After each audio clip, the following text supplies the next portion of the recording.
news, lifestyle, charts, live radio, station highlights, and much more. Get it all on zfmstereo.co.zw.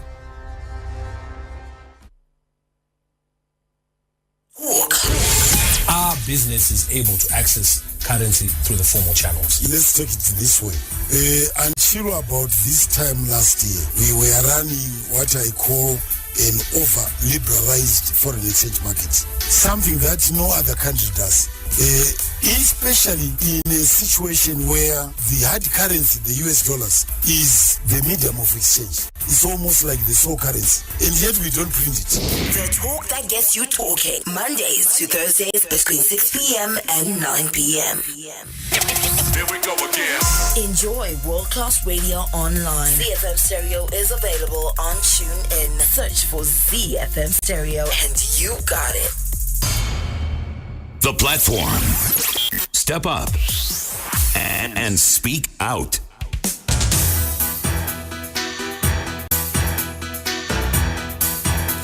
It is Wednesday, the 17th of January, 2018. It's ZFM Stereo, my station, your station, the hottest radio in town. The name is Larry Kwirirai on yet another episode of The Platform, and we're broadcasting, of course, out of Harare, where our frequency is 106.4. Let's just remind you of some of our frequencies across the country. Chivu 99.8, Chimanimani 91.3, Bytebridge 106.1, Mutura Shanga 97.6, Victoria Falls 106.5, Gweru 104.3, Kadoma 105.2, Mashingo 96.1, Nyanga 98.2, Mutare 95.4, and of course my hometown Bulawayo, where our frequency is 106.7. And you can listen to us, of course, over the internet on www.zfmstereo.co.zw, and of course on Facebook. You can follow the conversation, facebook.com/ZFM Stereo, on Twitter @ZFM Stereo, and on Instagram it is simply @ZFM Stereo ZW.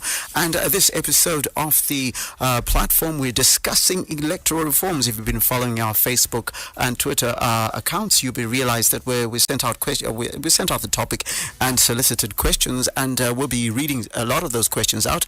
But of course, our WhatsApp and call platforms are available. Our WhatsApp number being 0731168045, and of course our call-in number being 0772168045. I'll be reminding you of those numbers if you didn't get them throughout the show.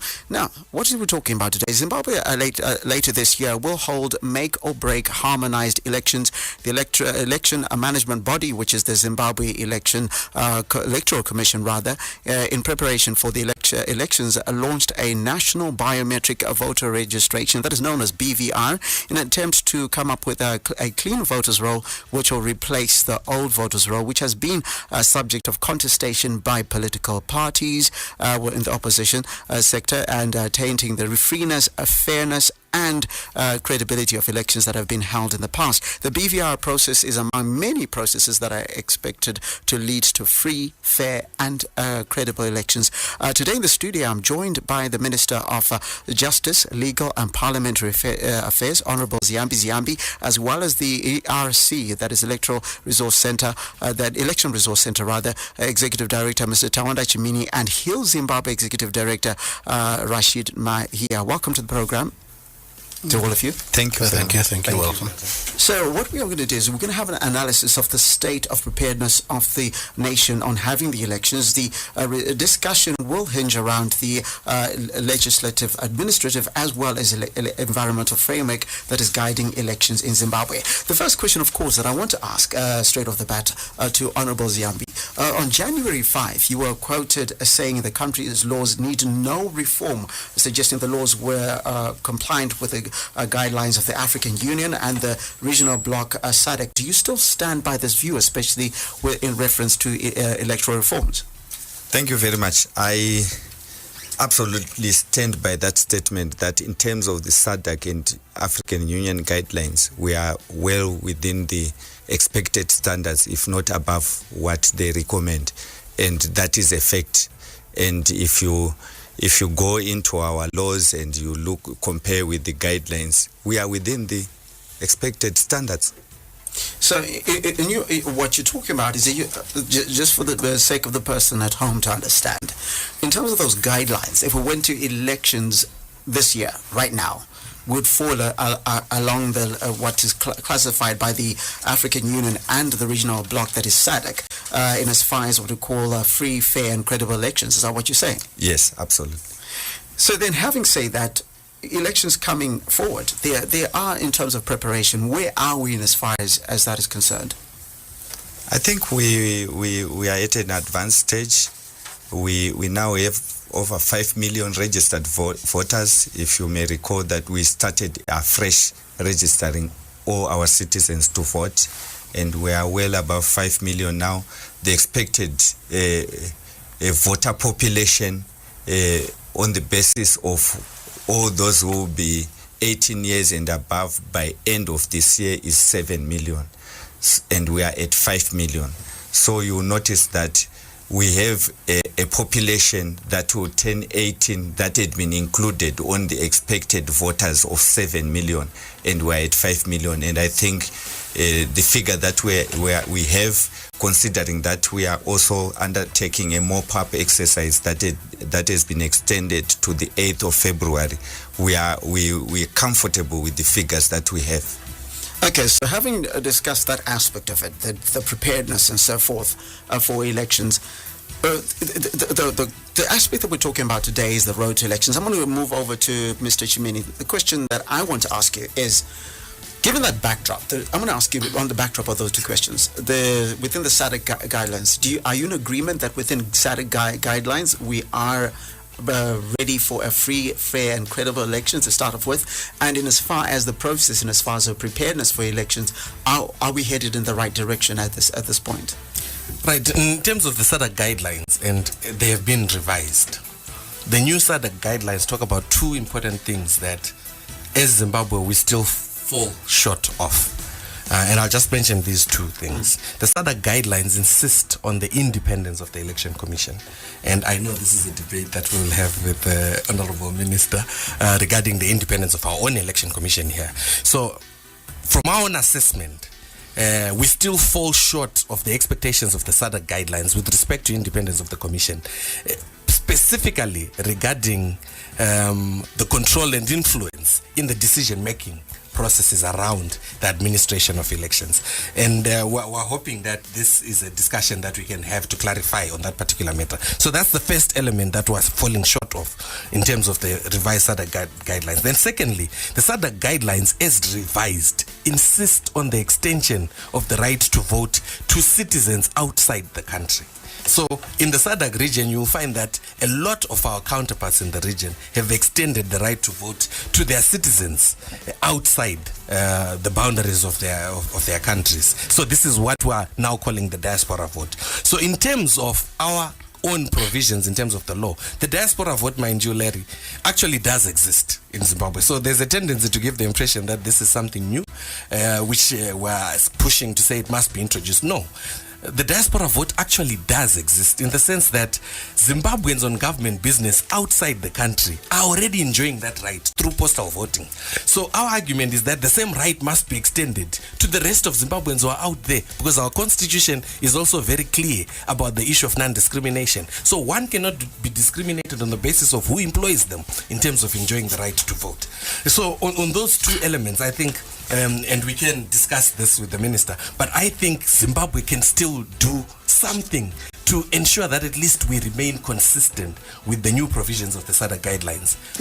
You've brought a very good point here in as far as the diaspora vote and so many conversations happening. I'm going to give the opportunity for the minister to respond to that, because if I'm sitting at home, I'm itching for an answer to that.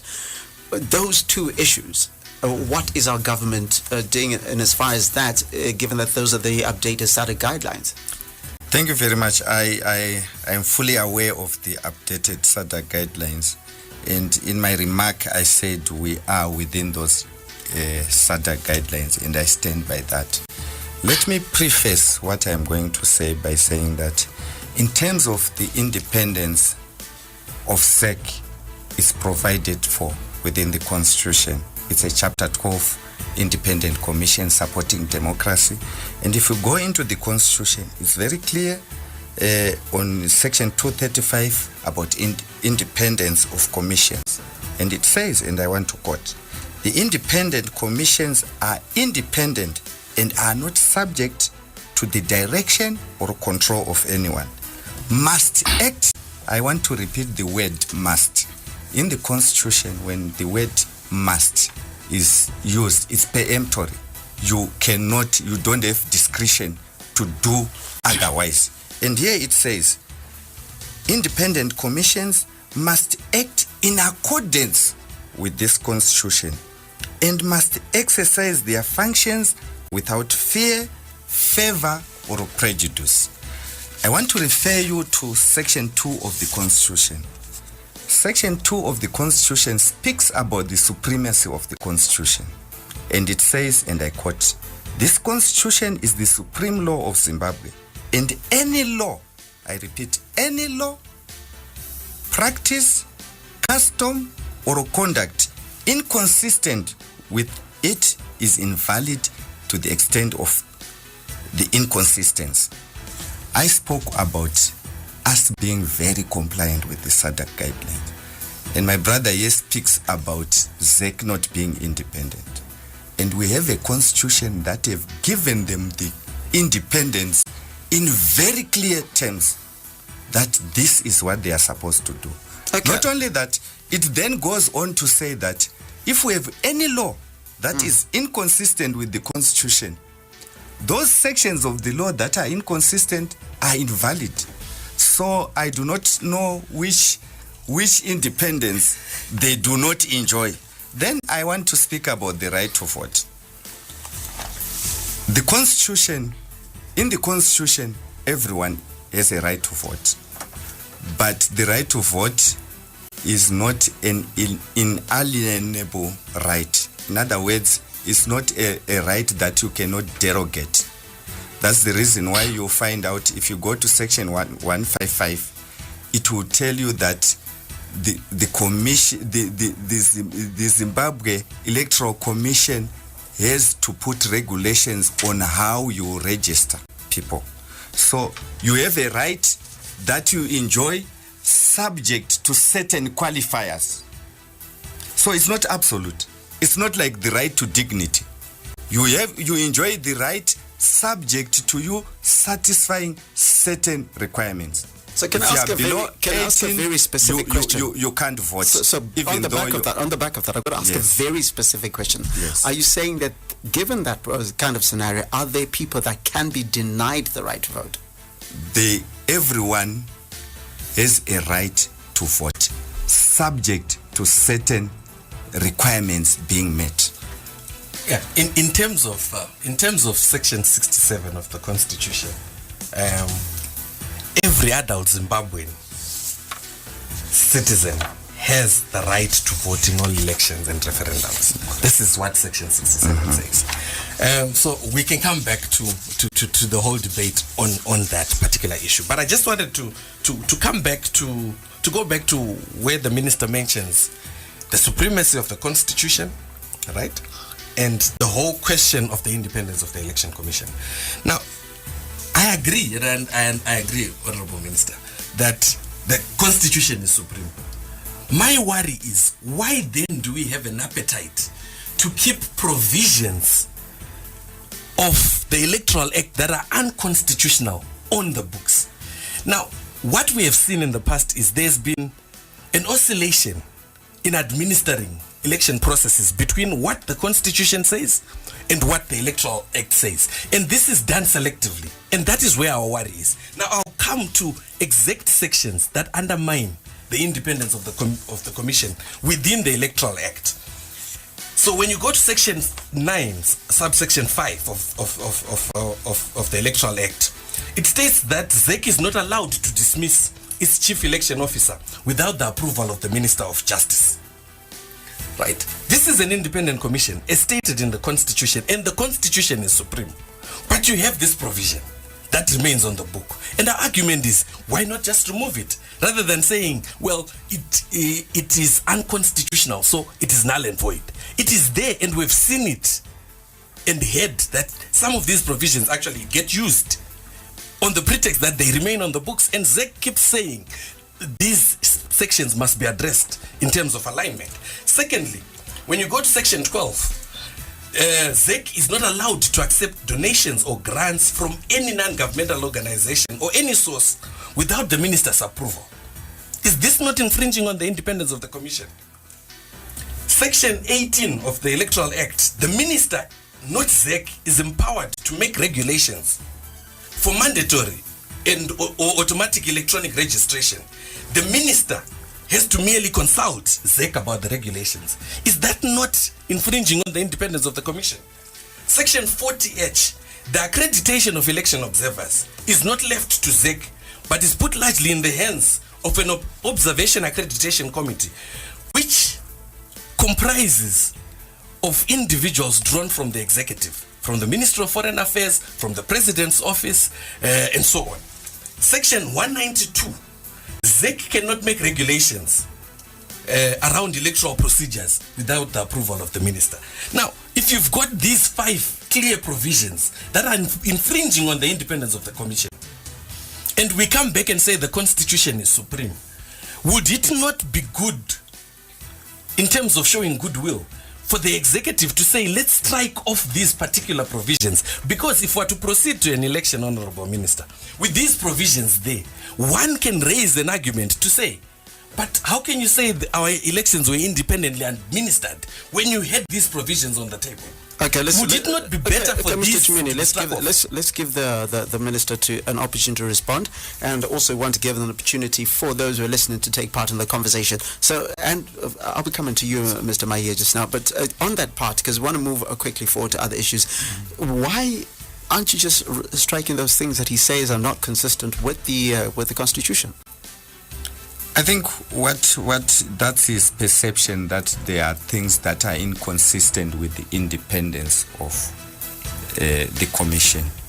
The commission has been given the independence that they want and the direction. The constitution is very clear.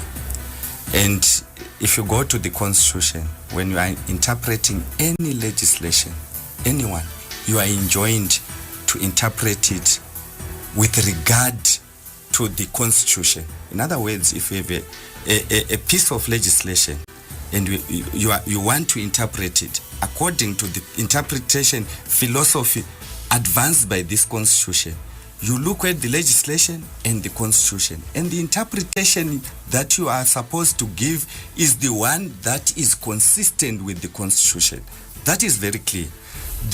The process of aligning laws does not mean that the day that you enact the amended act that you have taken, when you have taken into consideration the alignment process, it doesn't mean that that's the effective date when that law has come into effect. The day that this constitution came into effect, anything that is inconsistent with it is null and void from that day. That is the first point that I want to say. I am not aware of anyone who has interfered with ZEC in terms of what they've been doing right up to now. And he mentions that ZEC is not allowed to accept donations. Oh yes, if you allow your electoral process to be funded by people you do not know and you say you are a country, you end up losing your identity. So that is a standard provision which you will find anyway. In fact, international best practice dictates that any country, if you are doing this exercise, you are supposed to fund it yourself. So I believe that it's not even inconsistent, because you also have to balance competing interests. Why do you want somebody to fund your electoral process? What is his interest? And he speaks about the minister making regulations. If you go into the constitution, it actually says no electoral amendment or electoral law can be done without ZEC's input. In other words, what the input of what the constitution is saying, ZEC is the driver of any electoral laws. So it's very clear who is supposed to be consulted in the constitution. But however, ZEC does not have direct audience in parliament. If you are to initiate a process of enacting legislation, you cannot have a stranger in the house. You need somebody who will represent them That's the reason why you find out that if they have their reports, they send them through the minister who tables that report on their behalf. It doesn't preclude them from initiating any amendments and giving them to the minister to present in parliament. Is standard procedure everywhere. The primary role of parliament is legislative. It cannot be given to people who do not have the mandate to legislate. And he speaks about accreditation of election observers. The constitution is very clear. ZEC accredits. It doesn't say ZEC invites or does everything else. It says ZEC accredits. So in terms of the act and in terms of the constitution, if you go to the constitution, it's very clear. The constitution says ZEC accredits election observers. How they get into the country, it's silent about that, but it says it is the function of ZEC to accredit. So there are some consistencies right across our electoral laws. However, I want to stress that we have glorified an animal code alignment, and we have not stressed to our people that where there are inconsistencies, our constitution is supreme, and its provisions are the ones that should guide whatever we do. Okay, I want to read a couple of comments from our listeners. Here we have Tata Gori's Presley Blatex on social media says, more importantly, there must be a clear and concise roadmap towards the holding of harmonized elections this year. The government, in conjunction with ZEC, must provide clear timelines as to when elections will be held this year. That hashtag right to vote. And then I've got here Silas Ndlovu, who comes and says, presidential spokesperson Charamba has said that there were no electoral reform proposals presented to him by political party or civil organizations. What have you to say about that? I want Mr. Mahia to come in on that, because that's the question that I'm coming from. Given that sort of background, what electoral reforms are you clamoring for, and what have you actually presented to the government in order for them to make? Okay, thank you. I'll speak to the environment. I'll speak to the environment issues, largely because when you speak about the Electoral Act and the issues that the two gentlemen are raising, the Honorable and Tawanda are raising, they are contentious issues, and I think it is very clear what they are talking about. But elections take place in an environment. And this environment, of course, consists of laws, but in addition to laws, there's also the practice component of laws. I'll give you one typical example of just a few days ago, we had traditional leaders in Gweru clearly advocating for a position where they support a political party, openly on national television, saying that we support this political party. But if the minister is very clear, the constitution has got the constitution with him, the chapter 15 of the constitution says that the traditional leaders have a responsibility they have the traditional responsibility role to preside over cases at the local community level, but also they are not supposed to be partisan. They are not supposed to advance the agenda of any political party, but it is happening in practice in the full glare of the whole nation. So when you have such taking place within the environment, and we've made submissions to the traditional leaders. I think there's a court case already now to challenge that in court. That's one. Secondly, there is section 210 of the Constitution that talks about the need for a complaints mechanism that should be put in place in case where civilians have got complaints against members of the uniformed forces if there have been violations. We've taken that again to court, to the Constitutional Court, to express that there is need for citizens to have access to justice in the event that their rights have been trampled upon. And still, we expect government to act on that. We have cases of human rights violations, intimidation that are taking place. So elections are taking place in an environment where there has been rampant disrespect for the rights of people. If you go back to 2008, people were killed because they made a choice, reprisals after an election. So if you go around in Zimbabwe and ask citizens on what elections mean to them, go to the rural communities, elections mean fear. Elections mean a time for you to play ball and to make sure that you are compliant with with institutions that are the people in the rural communities that are causing intimidation and challenging people. So the point that we're making is that in addition to the electoral laws that the gentlemen are talking about, in addition to compliance with SADC guidelines and principles in the African Union, there is need for the government to ensure that there is safety and security of citizens at the rural, at the local community level, that there's no retribution when they make their choice, and that they should freely go about their business to elect leaders of their choice, not to be intimidated. 0772-168-045, that's the number you can call us on. Please call us on that number on 0772-168-045. Get involved in the discussion, and our WhatsApp number is 0731-168-045. We'll take a quick break. I want the minister to respond to those issues, and I've got loads of messages that are coming in on questions around that issue, the environment, and of course, somebody said you skirted around the issue of the diaspora vote. They have a specific question for you, and we'll be bringing it after the break. ZFM Stereo, my station, your station, the hottest radio in town. To all you Twitter heads, connect with ZFM Stereo on twitter.com/ZFM Stereo /ZFM Stereo. It's ZFM Stereo Talk. Can we begin by looking at Zimbabwe's debt clearance plan? We have since cleared our arrears to the IMF, and right now, clearance of arrears to the African Development Bank and the World Bank is underway. It's work in progress. And I'm confident that we should be able to reach an understanding this year. The talk that gets you talking. Mondays to Thursdays between 6 p.m. and 9 p.m. Connect with ZFM Stereo via Facebook on facebook.com/ZFM Stereo. The platform. Step up and speak up. It is ZFM Stereo, my station, your station, the hottest radio in town. The name is Larry Quidera, and we are talking about electoral reforms. Of course, elections are being held later this year, probably between July and August, according to information that is doing the rounds about.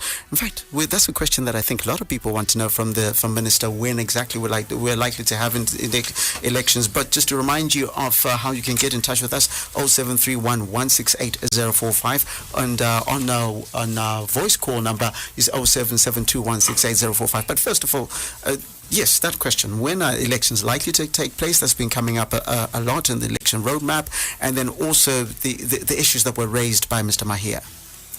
Thank you very much. The date of the elections is set by the president, but I think the constitution gives a guideline. It states that when about the term of office, when it ends, of the current of any parliament, you calculate it from the day the president has been sworn in. At least elections should be done, I think, a month or so before the expiry of the date of the swearing in of the president. In other words, if we had our elections in 2013 and the president was sworn in on the 28th of August, as we approach August 28, a month before that, elections must have been held. So that is provided for in the constitution, so much so that if you look into the constitution, even though it's the prerogative of the president to set the date, you have a clear guideline of when the elections are supposed to be held. So if we're looking at it and saying that, I'm looking here, I just Googled it very quickly, the 22nd of August is when the former president was sworn in, within 30 days of that. By the 22nd of July, elections must be held. So there must have been elections 30 days before that. Yeah. Okay, for those at home, that's the guideline that you can use. I know a lot of people have been asking about that. So the concerns that have been asked, environment, there's a difference, like you say, between what you're saying and what actually happens on the ground. What's your response to Mr. Mahia? I think, first of all, Mr. Mahia is very correct that an electoral process also includes not only laws, but the environment and the customs. And I'm glad he mentioned it. And the Constitution also is very clear. It speaks also about customs, practices, that they also need to be consistent with the letter and spirit of the Constitution. I want to preface what I have to say by saying the president, when he was sworn in, he has been very consistent that we need free, fair, and credible elections. And this process is not a one-day event. The environment that he's speaking about, the president wants that environment to be conducive to the holding of free, fair and credible elections.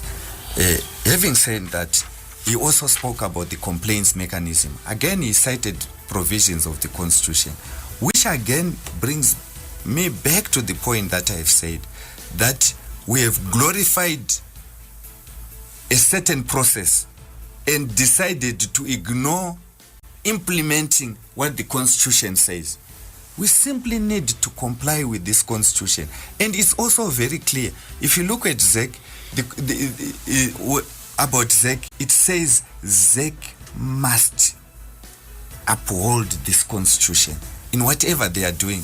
But what I've heard from them many times is, no, we need the executive to amend this, the act for us to do this. Those were lame excuses. The Constitution gave them the mandate to do that. And the complaints mechanisms, I don't see any reason why they cannot set it up. And he spoke about human rights violations. Again, I refer to what the president said. Human rights violations will taint the elections. The president insisted on free, fair and credible elections. And one of the tenets of achieving that is upholding fundamental human rights. And he spoke about previous violence. And I'm very happy that he deliberately decided not to speak about an election that happened after 2008, which is what most people have been doing. Reference is made to an election that was held in 2008, but they forget or they deliberately decide not to explain the process that happened after 2008. That we had a GNU, we had a government that undertook to reform the electoral laws.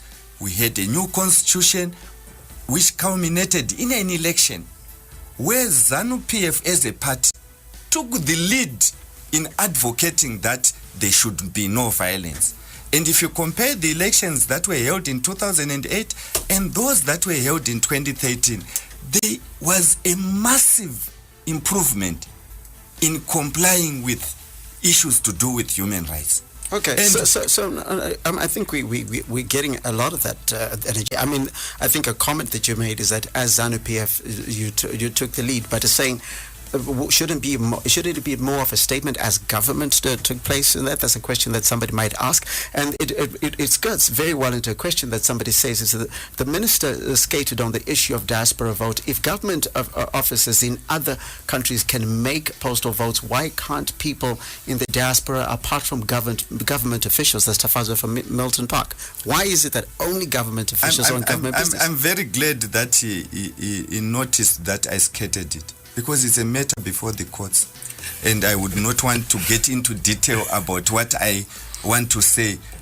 because I'll end up maybe influencing what the judiciary are doing. You would not want to do that when cases are before the courts. We are obliged to allow the due process to go on. So I deliberately decided not to go into detail. Suffice to say that I indicated that, like he said, that if you go into the Constitution, everyone has got political rights. But if you go to Section 86, all the rights have limitations. And I want to read the rights that do not have limitations. There is a limitation clause, and if you go to Section 86, it will say, no law may limit the following rights enshrined in this chapter, and no person may violate them. The right to life, except to the extent specified in Section 48. The right to human dignity, the right not to be tortured, the right not to be placed in slavery, the right to a fair trial, the right to obtain habeas corpus as provided in Section 50. There is no right to vote there. So, which means it's a right specific, that is subject to certain limitations. Okay, so Mr. Chimini, go ahead. The moment we decide that all of a sudden it's a right that must be limited, are we not also violating the Constitution when we discriminate on the basis of who has employed one to then limit a particular right? Are we not in violation of the same constitution, which says that there should not be any discrimination? Maybe let me answer you. I am not saying something outside the constitution. Yes. I am saying the constitution states fundamental rights. And then there is a limitation clause that said fundamental rights and freedoms set out in this chapter must be reasonably exercised with due regards to freedoms and rights of others. And it goes on to explain the rights that you cannot limit and the rights that are subject to the limitation clause. It's the constitution, not Ziyambi Ziyambi. The constitution states that these rights that are mentioned on section 86 subsection 3 cannot be limited in whatever manner, but the right to vote is subject to meeting certain conditions that are specified in section 155 of the constitution. So as a matter of policy, Minister, are you saying that this government is prepared to limit the right to vote? It's not limiting. There are certain requirements that you have to meet. Let me give you an example. Everyone has a right to vote.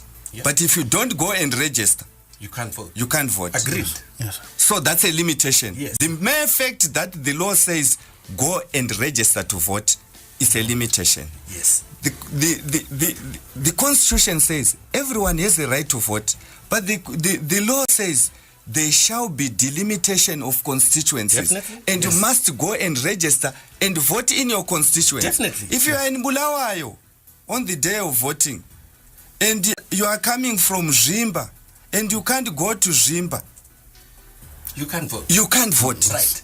But you have the right to vote. That is exactly what I am explaining. That you need to satisfy certain requirements to enjoy the right to vote. So I'm Right. going to ask a question based on that, and I want Mr. Chimini to come in after this. The questions that are coming up here, I'm going to read this. I'm going to read from our Twitter early on. This is Tomatis. It says people have jobs. They have to ask for time off work to register and then to vote. If they can be, it can be very expensive depending on location to make 2 journeys. In some cases, more expensive than casting a vote at embassy. So let's give the example of that person in the diaspora. I know this is something you cannot comment on, as you say, but let's give that example. Somebody saying that coming all the way from China or coming away all the way from Russia or Venezuela for that matter, I can't do that because I can't afford it. But you're saying the limitation for me, according to that person, says I can't do it. What's your response to that? My response is that's a matter that is subject to determination by the courts because it has been taken to court specifically to deal with the issues that you have raised. And then a follow-up question here from Tomatis. It says, how do you guarantee the security and votes cast by ambassadors and embassy staff at the moment? They vote via post. And this is the interesting thing. They are not resident in their own constituencies. They register to vote. And they are allowed to vote. And the Constitution says that any restriction should be reasonable. And my view is, again, if you are selectively saying one can exercise this particular right because they are on government business outside the country, and ordinary Zimbabweans who are also on their own personal business outside Zimbabwe cannot exercise the same right, I think that is blatantly unreasonable. And of course, the courts may still need to decide on that. But I hope the minister sees and understands that the consequence of leaving these provisions as they are is that they dent the credibility of our elections. And if we're sincere about a credible election in 2018, this administration must start looking at these particular issues and start addressing them as a show of good faith that indeed is interested in having free, fair and credible elections. So again, to the question that was asked by the listener. Mr. Ziyambi, I don't want you to skirt around the question that was asked specifically by the listener to say, sure, you can't comment on this issue. You've said. So we're not going to push you on that. But somebody said, you my vote how are you guaranteeing their credibility and safety and so forth? Which votes? The votes were my ambassadors. And I'll read again Tomatis' questions. how do they guarantee the security of the votes cast by ambassadors and embassy staff at the moment, the ones who are allowed to vote at the moment? Can I tell you something? Ambassadors and those who are posted by government are known. So you can easily verify that this is the total number of people on our foreign missions. It's easily verified and ascertained. But what I want to say over and above that is, we have people who travel on voting day, duly registered. Due to certain circumstances, you can't be in your constituency. You will not vote even if you are in Zimbabwe. That's the law. He is concerned about somebody's in China. If you are in China and I'm in Bulawayo and I can't go to Zimba, all of us we have failed to exercise our right to vote. So the moment we start saying that, we will be mutilating the constitutional provisions, which dictate that if you are to vote, there are certain requirements that are needed. The South African system is different from ours. The South African system, you don't vote for Jacob Zuma, you vote for ANC. The Zimbabwean system, you vote for a specific councillor, specific MP, specific president. And you have to be in the specific area to cast your vote. And you must be registered voter. In South Africa, it's easy. If our system was like in South Africa, you would simply say, all you need is your passport, go to the embassy. You still need to put an effort to exercise your right to vote, because nobody is going to come to your home. Even if you're in a foreign land, you still need to go there and exercise that vote. But our system, electoral system, is more complex than the South African, which is a proportional. The Mozambican system, Larry, the Mozambican system is similar to ours. It's first past the post, right? You vote based on your constituencies, and Mozambicans queue along, is it Herbert Chitema? Yeah, yes. Queue and vote, and we've seen them do it. They have a similar electoral system. Why can't we do the same? The Kenyans, and unfortunately they are not in SADC, have allowed Kenyans in the diaspora to vote. What we do understand, Honorable, is that it is a logistical nightmare to institute the diaspora vote. To the extent that is dictated in terms of the SADC principles. But in all countries on the continent where it has been implemented progressively. And what we would want to hear, Honorable Minister, as the new administration, is not that it will not happen. We want to hear this administration say, yes, let's concede. Everyone has a right to vote, and we can look at how we can do it. That would make sense. The president recently actually said, one of the big challenges is the logistical handling of it. And it's not necessarily a matter of law. So if this conversation goes to that extent, we then begin to appreciate the sincerity of this establishment. To simply say, yes, it's correct, let's have it, but let's progressively work on it so that we put in the security measures, like one listener was mentioning, to ensure that it's a secure process. We can progressively do it. We're not saying let this diaspora vote happen everywhere. It has never happened anywhere in the world that it happens everywhere. But we can progressively work on it. And it takes the political will of this establishment to say, let's have a departure from the past where we limit the right to vote for others while we're extending it to others. This kind of discrimination is what has caused problems in our elections. And for us to continue entertaining such a situation, it's a tragedy. We agree with the president, and I know the minister is sincere on this. Zimbabwe requires a free and fair election. And Honorable Chinamasa, talking about financial issues, also indicated that for investment to work in Zimbabwe, we must have a credible process. Now, we will not have a credible process if we continue to limit the right to vote of Zimbabweans, because people will complain about it, and that tarnishes the credibility of our elections. Mr. Mahia, you were itching to come in, and then I've got questions here from listeners that I want to bring in. Remember, you can call us on 0772-168-045. Get in touch with us. Ask the minister questions over any of the things that you have to say, or indeed any of our other guests. Mr. Mahia. Oh, there's a point that I raised which the minister did not respond to with regards to traditional leaders. and the cohesion that takes place in rural communities. That's number one. And the fact that we actually saw it in public during the process that was taking place in Gweru, where the president was, and there was declaration of partisanship by the traditional leaders. And the minister's got the constitution with him there. He can actually clearly point that out. That's number one. But second, they also want to get clarity in terms of what happens to election officers, civil servants, teachers, those who administer elections, who are part of the process. Like, I know you work at a certain school and you don't even know where you're going to be posted until the day that you are posted. Are they going to be denied of that vote as well?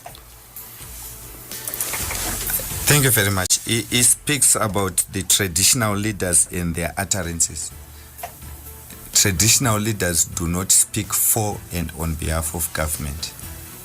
That's the point that we must all appreciate and understand. They speak their feelings, and government is very clear that we should observe the rule of law. We need free, fair, and credible elections. So if somebody makes utterances that are inconsistent with the letter and spirit of the Constitution, it doesn't translate to what the government is pronouncing and promoting. The government is very clear that we need free, fair, and credible elections. And if you listen to the president when he was addressing traditional leaders, he never spoke about the need for them to be partisan. In fact, the president went to address traditional leaders as custodians of our custom. And his thrust was to meet them, interact with them, and inform them that he is now the president. But whatever they decided to say thereafter was not controlled by the purpose and spirit of that meeting. So that's the point that I want to say. And he speaks about those on duty. Surely, a person on duty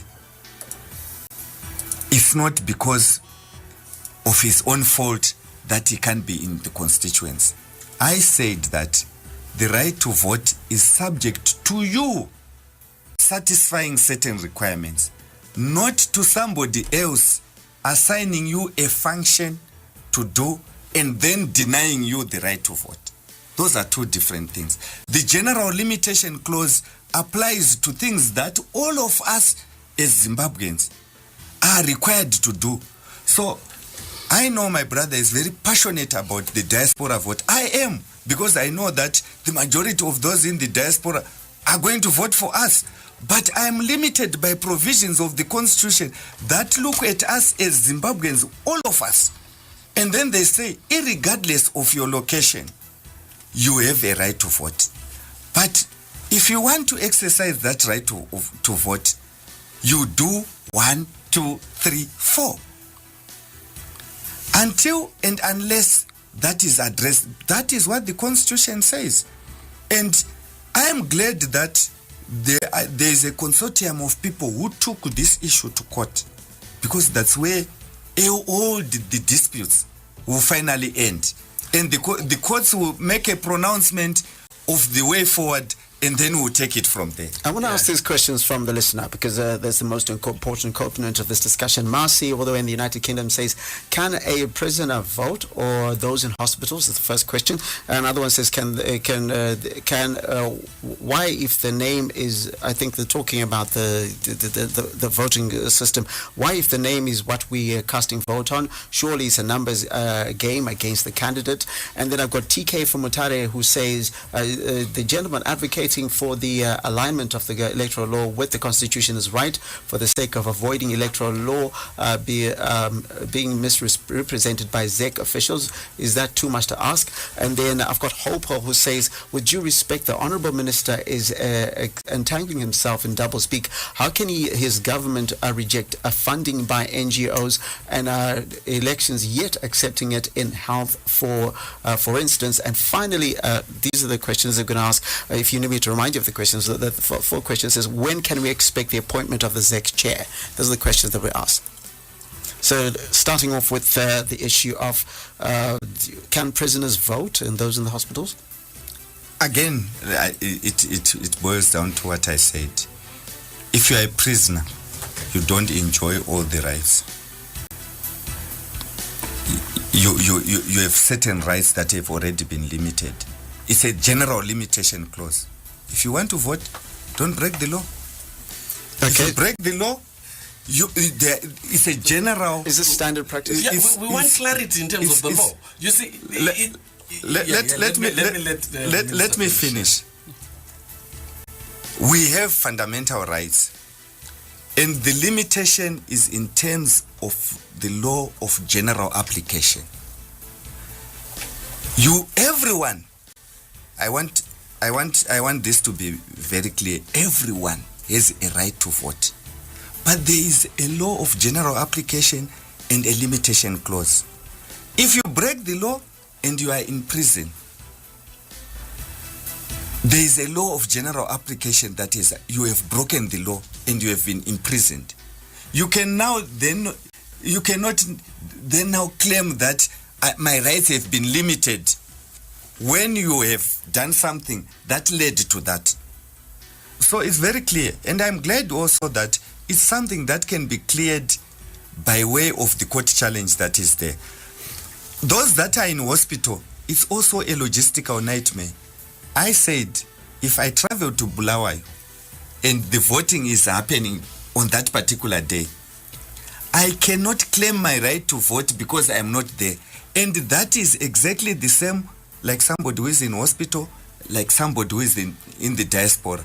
Okay. What we are advocating is we should be able to vote anywhere in the country, irregardless of where you are or anywhere in the world. Okay, so we've heard that. Then the question is, if you can accept money for health, why can't you accept for elections? This is a question from Hopo. Money for health and money for elections are two different things. Yes, please explain to Hopo. Let me explain that. An electoral process, it pertains individuals surrendering their sovereignty to a group of people to lead them. If you accept funding from people who are not Zimbabweans or who are not the taxpayers, you are subjecting yourselves to control from external forces. I will explain what I'm saying. When we talk about the independence of commissions like ZEC, one of the key critical areas that ensures independence of these commissions is sufficient funding that is not directly controlled by the state. The moment I, as minister, control funding of ZEC to say, no, today I'm giving you $10, tomorrow I'm not paying for this, those people will now dance to my tune in order to do their work, and their independence is eroded. Yeah. The moment you allow now all these people to come with their funding, you then dance to their tune. In Shona we say anemari ndiye mkuru, akupa mari ndiye waonengo chiteedzera. So it's something that is not a practice that can be encouraged. Even in America, they would not want something like that. Yeah, in terms of that, Honorable, this is the very same reason, the justification that you have given on the money issue. Ndio reason futi yatiri kutika ngati bvisei executive influence ku election commission. Anditi murikutaura kuti hamusi kuda kuti va-influence na anyone. Tiri kutika ngati chibvisei zvimwe zvese zvakanyorwa izvi. Zvekuti ngavakumbire minister. Because minister muchange muri candidate. Anditi mucharana musarudzo imomo. Tochiri kuti imimi ndimi maakuchiudza. Vacho vacharana ma-elections. Kuti itai zvakati musaite. Honorable, I think there is a problem there. And more so, yeah, alignment, Honorable Minister, is important in the sense that you need to have clarity of rules. If you don't have clear rules, you leave a lot of discretion to those in authority to determine what is right and what is wrong. That is problematic. So let's remove this discretionary platform that is created by the vagueness of our laws by simply making them clear. Mukazviisa mugwaro kuti election ichabatwa zvakati and it's on paper, it's on law, then we will agree. Then the issue alignment, Honorable Minister, pakavhurwa parliament after the 2013 election, one of the big jobs that was given by the then president to this parliament was the issue alignment of laws. And it was important for us to do it. Unless kuti aiwa ZANU-PF yanga yakarasika kuti ngatigadzirise mitemo. But ZANU-PF yakatozvitaura kuti mitemo inofanira kunge yakayananiswa neconstitution. Kana tawirirana kuti that was important, honorable. Taiyananisira chii mitemo yese yataiita iyi. Takaita omnibus yanga ine 230 something laws. Taizviitira chi if the constitution is supreme. Taizviitira nyaya kuti let the laws be clear. So if we agreed that it's important that the laws must be clear, why are we leaving the election laws? Why do we want them to be vague? Tikangogadzirisa ipapo, honorable. Kakunetsana nekakusawirirana nenyaya credibility election. Tichazvibvisa. Saka ndikudzokera zvakare pakuti if we are sincere about saying we want a free and fair election, this establishment must begin to remove the very things that have affected the freeness and fairness of our election. And it takes action. It's not just rhetoric. Zvatiri kunzwa kuti masabhuku ari kuita izvo. Tinofanira kunge tichinzwa hurumende nemutungamiriri wedu achitaura pachezvake kuti aiwa masabhuku amuna kwamakarerekera. Ngazvibude, ngazvitaurwe. Imimi as an administration totangawo kuchiziva kuti tachibva kwataimbova kare kuya tava in a new dispensation. That will help us get convinced. And as Zimbabweans, we want to contribute to our country moving forward. But we cannot do it if we have got these things that are inhibiting our movement. Okay, I've got this question here. I'm just going to go through this question. What if the courts, this is a question from Tafadzwa Dangwa on Twitter, says, what if the courts today say the diaspora can vote? Is the government in a position to facilitate the diaspora vote to happen in 2018 elections? Thank you very much. If the court says that, then we have to ensure that we comply with the courts within the available resources. Any right that has got a funding factor, our courts will always take into consideration that. So if a right has been bestowed by the court, in fact, if you look at all rights that have got an economic factor, even the way they will be couched, you need progressive implementation within the available resources. So that is a logistical issue that will be looked into to say how far can we comply with this. And cause, in fact, any directive that has got a financial effect, they always have regard to the extent of compliance by the authorities. So, oh yes, if the court says that, we have to make reasonable effort to ensure that there is compliance. Mr. Mahia? Okay, thank you. We are talking to the minister. Okay, he's a legislator, but he's always a minister, a member of the executive. So while we dwell on the constitution because it provides the framework, the legislative framework that we deal with, we need to also look at the implementation, practical implementation of the laws. He is the minister, and he's the minister of justice. And there are a number of laws, of course, that need to be dealt with. There's issues of media reform. We need access to media, state media. I think those issues have to be dealt with before we go to elections because it's necessary. It's good we're here at ZFM, but it's not the same that applies to ZBC. People don't have as much access to it as possible. That's the thing that we need to deal with. But secondly, it's also issues of justice for past cases of violations that have taken place. People have been violated in elections. There are a number of cases that are still, I think the minister will agree, that are still on the court road that have not been dealt with. Because, and these are cases that I have to do with political violence that have to be dealt with. We understand this, and we applaud the new administration for the president for signing the NPRC Act into law, and we know it has to deal with. But also issues of implementation.